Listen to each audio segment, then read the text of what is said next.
द्वितीय अध्याय अधोलोक मध्यलोक। द्वितीय अध्याय में गति की अपेक्षा से नरक, तिर्यंच, मनुष्य और देव के औदियादिक भाव, गति, योनि, जन्म, प्रकार आदि का वर्णन किया गया है। इस अध्याय में नारक जीवों के निवास, शरीर, वेदना, विक्रिया, लेश या परिणाम आदि के विषय में चर्चा की गई है।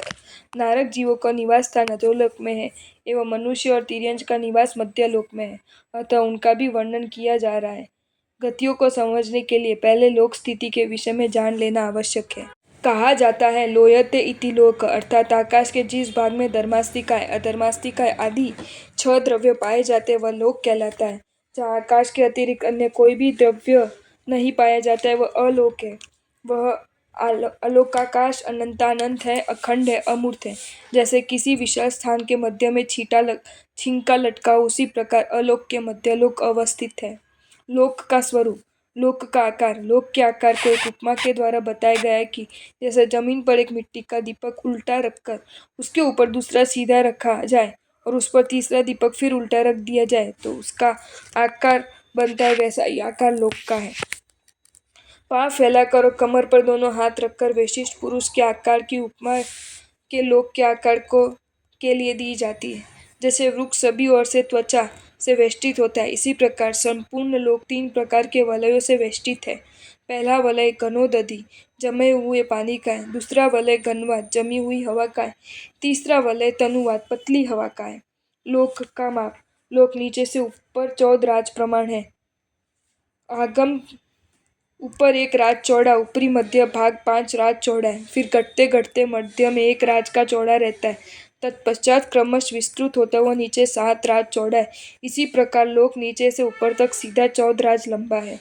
राज एक प्रकार का क्षेत्र प्रमाण है। आगम की भाषा में असंख्य, कोटा कोटि, करोड़ बाय गुना करोड़ योजन जितना एक राज माना जाता है।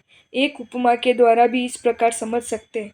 3,81,12,970 मन वजन का एक भार होता है। ऐसे 1000 भार के लोहे के गोले को कोई देवता ऊपर से नीचे फेंके, वह गोला 6 मास, 6 दिन, 6 प्रहर और 6 घड़ी में जितने क्षेत्र को लांघ कर जावे उतने क्षेत्र का एक राज कहा जाता है।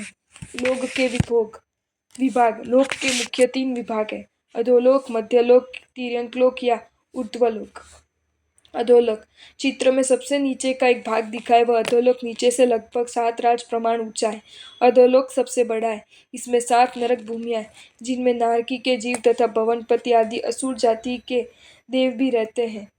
यह वेभासन, बैंत की कुर्सी के समान ऊपर सांकड़ा 1 राजू तथा फिर नीचे की तरफ क्रमश बढ़ता हुआ 7 राज प्रमाण चौड़ा है। मध्यलोक या तिर्यकलोक अधोलोक के ऊपर तथा ऊर्ध्वलोक के नीचे बीच में 1800 योजन ऊंचा तथा 1 राज लंबा मध्यलोक है। इसका आकार झालर या चूड़ी की आकृति जैसा गोल है। इसे तिर्यक या तिर्चालोक भी कहते हैं। मध्यलोक में ज्योतिष चक्र, मेरु पर्वत, जम्बूद्वीप आदि असंख्य द्वीप और समुद्र है। इसमें द्वीप समुद्र को और समुद्र द्वीप को परस्पर घेरे हुए हैं। मध्यलोक के मध्य में जम्बूद्वीप है, फिर लमन समुद्र है, फिर एक द्वीप और एक समुद्र है। इसी क्रम से चलते हुए सबसे अंतिम स्वयंभू रमन नामक द्वीप है और स्वयंभू रमन नाम का समुद्र उसे घेरे हुए है। इन द्वीपों में 28 द्वीप है जहाँ मनुष्य का निवास है। 28 द्वीप में 3 द्वीप समाविष्ट है: जम्बूद्वीप, घातकी खंड द्वीप और पुष्करार्ध द्वीप। इनमें जम्बूद्वीप और घातकी खंड द्वीप तो संपूर्ण द्वीप है, किंतु पुष्करवर द्वीप को आधा लिया गया। पुष्करवर द्वीप के आधे भाग के बाद मानुषोत्तर पर्वत है, वहां तक ही मनुष्य जन्म धारण कर सकता है, उससे आगे नहीं। ऊर्ध्वलोक मध्यलोक के ऊपर ऊर्ध्वलोक है, जो आकार में मृदंग के समान है। ये नीचे से चौड़ा होते हुए बीच में 5 राज प्रमाण चौड़ा होकर पुनः संकुचित होता हुआ ऊपर 1 रज्जु प्रमाण रह जाता है। यह मध्यलोक से 900 योजन ऊपर है। ऊर्ध्वलोक में देवों का निवास है। देवताओं के निवास के कारण इसे देवलोक भी कहा जाता है। ज्योतिष चक्र से असंख्य योजन ऊपर जाने पर वैमानिक देव रहते हैं। पहला, दूसरा, तीसरा तथा चौथा देवलोक एक दूसरे के सामने अर्ध चंद्रकार स्थिति में स्थित है। उनके ऊपर 5वां ब्रह्मलोक है। वहाँ 8 कृष्ण राजियां हैं, जिनके बीच में 9 लोकांतिक देव रहते हैं। 5 से 8 तक 4 कल्प विमान एक दूसरे के ऊपर है। फिर 9, 10, 11, 12 ये 4 विमान प्रथम 4 की तरह एक दूसरे के सामने अर्धचंद्राकार स्थिति में स्थित है। 12वें देवलोक के ऊपर नवग्रह देवलोक है। इसके ऊपर 5 अनुत्तर विमान है अनुत्तर विमान के 12 योजन ऊपर अर्धचंद्र के आकार में सिद्धशिला मोक्ष स्थान है। सिद्धशिला के 1 योजन ऊपर लोकांत क्षेत्र है जहाँ सिद्ध आत्माओं का निवास है। लोक के ठीक 5 से 8 तक 4 कल्प विमान एक दूसरे के ऊपर है। फिर 9, 10, 11, 12 ये 4 विमान प्रथम 4 की तरह एक दूसरे के सामने अर्धचंद्राकार स्थिति में स्थित है। 12वें देवलोक के ऊपर नवग्रहवीय देवलोक है। इसके ऊपर 5 अनुत्तर विमान है। अनुत्तर विमान के 12 योजन ऊपर अर्धचंद्र के आकार में सिद्धशिला है। सिद्धशिला के 1 योजन ऊपर लोकांत क्षेत्र है जहाँ सिद्ध आत्माओं का निवास है। त्रस नाड़ी लोक के ठीक मध्य भाग में महल के स्तंभ के समान 14 राज लंबी और 1 राज चौड़ी 2-2 पंक्तियां वह त्रस नाड़ी है। त्रस जीवों की उत्पत्ति मात्र त्रस नाड़ी में ही होती है। इससे बाहर त्रस जीव नहीं होते। इसमें स्थावरकाय जीव भी रहते हैं, किंतु त्रस नाड़ी के बाहर सिर्फ सूक्ष्म एकेंद्रिय स्थावरकाय के जीव ही है और उसके आगे अनंत अलोकाकाश है। इस प्रकार नीचे से ऊपर 14 राज प्रमाण लोक है। नरकों के नाम: रत्न शर्करा बालुका पंक धूम तमो महातम प्रभा भूमयो घनाम्बु वाताकाश प्रतिष्ठा सप्ताधो ध पृथुतरा। सूत्रार्थ: रत्न प्रभा, शर्कर प्रभा, बालुका प्रभा, पंक प्रभा, धूप प्रभा, तमह प्रभा और महातम प्रभा ये 7 भूमियां हैं जो घनाम्बु, घनवात, तनुवात और आकाश के आधार पर स्थित है। क्रम से एक दूसरे के नीचे है तथा क्रमश एक दूसरे से अधिक विस्तार वाली है। सूत्रार्थ: उन भूमियों में नरक नारक है। 7 नरक भूमियों के 7 नाम इस प्रकार है: धम्मा, वंशाशीला, अंजना, रिट्ठा, मघा और माघवती। रत्न प्रभा आदि जो पृथ्वियों के नाम प्रसिद्ध है वे उनके गोत्र हैं। यदि विचार पूर्वक देखा जाए तो रत्न प्रभा आदि नाम उस स्थान विशेष के प्रभा वातावरण पर्यावरण के कारण है। रत्न प्रभा भूमि काले वर्ण वाले भयंकर रत्नों से व्याप्त है। शर्करा प्रभा भूमि भाले और बर्छी से भी अधिक तीक्ष्ण शूल जैसे कंकरों से भरी है। बालुका प्रभा पृथ्वी में भाड़ की तपती हुई बालू से भी अधिक उष्ण रेत है। पंक प्रभा में रक्त, मांस आदि दुर्गंधित पदार्थों का कीचड़ भरा है। धूम्र प्रभा में मिर्च आदि के धुएं से भी अधिक तेज दुर्गंधवाद धुआं व्याप्त रहता है। तमह प्रभा में सतत घोर अंधकार छाया रहता है।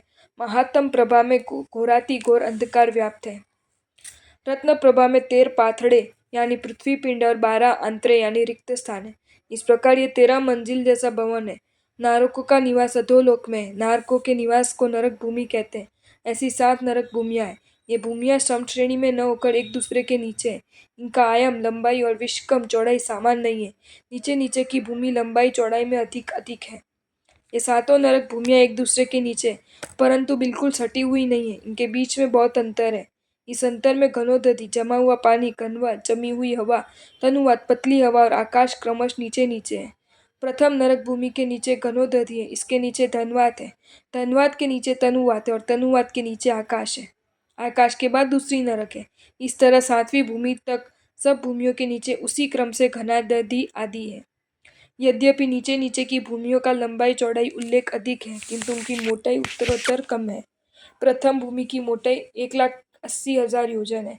दूसरी भूमि की मोटाई 1,32,000 योजन है।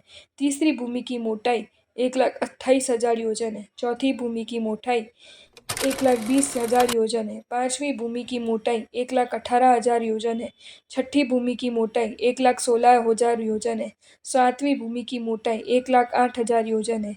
पाथड़ों में नरकावास है। इन नरकावासों की संख्या 30 लाख है, जिनमें नारक जीव रहते हैं। आंत्रों में पहले 2 आंतरे रिक्त यानी खाली और शेष 10 में भवनपति देवों के निवास है। दूसरी नरक भूमि में 7वीं नरक भूमि तक के सभी आंतरे खाली है।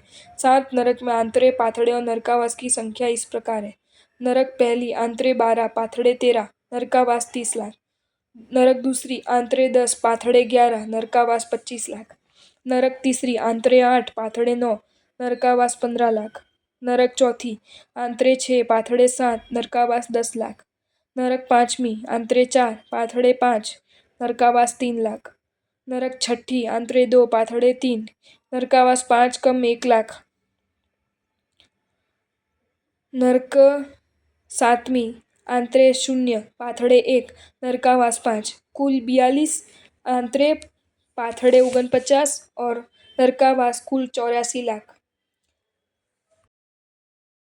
आपको ये वीडियो अच्छा लगा हो तो इसे लाइक करें और शेयर करें और ऐसे ही नए नए वीडियोज़ देखने के लिए सब्सक्राइब करें हमारी channel Jain facts and stories को।